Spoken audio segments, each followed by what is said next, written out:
Brian, I'm ready to sell my first time home buyer house I bought. Want to stay probably under around that $400,000 to $500,000 range. Kind of the North Metro again is where I'd like to be. What can I expect to see and where can I find it? Yeah, I would ask some follow-up questions to that, Yep. right? Of like, are you looking for acreage, and how far outside of the Twin Cities are you looking to go? I would say no, let's stick within the metro and 30 minutes from the cities? 30 minutes from the cities. Acreage is a necessity. Bigger house. My family's growing.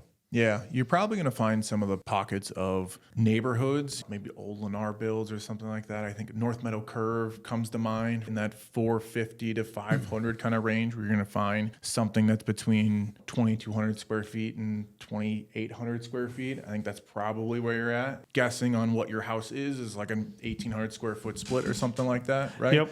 You just need more space, an extra bath or an extra bed, right? I think you're going to find something you're not probably going to find acreage for the most part, right? You might find some of that, but I think most likely where you're going to want to go is to be into a neighborhood with a little bit more space that just has bigger homes for sure. You may be able to find some of that being some of the newer builds, right? I want to be closer to the metro area. I'm it's growing family. As I said, our house is getting too big, but we're on a city lot. Now we're fine with that, but want to get more house when we're willing to go up in the price range. Yeah, you're probably going to find, new construction becomes kind of an option, if you're at 450. Yep. Say new construction becomes more of an option at 500 to 550. Okay. Right? That's probably what you're going to find. You're going to be able to get something, I think, between 2,200 square feet and 2,600 square feet. Newer construction. I'm not in 1960s house anymore. No, you're probably in 2000 and above, most likely at that point. That's probably my recommendation for that client there. Yep.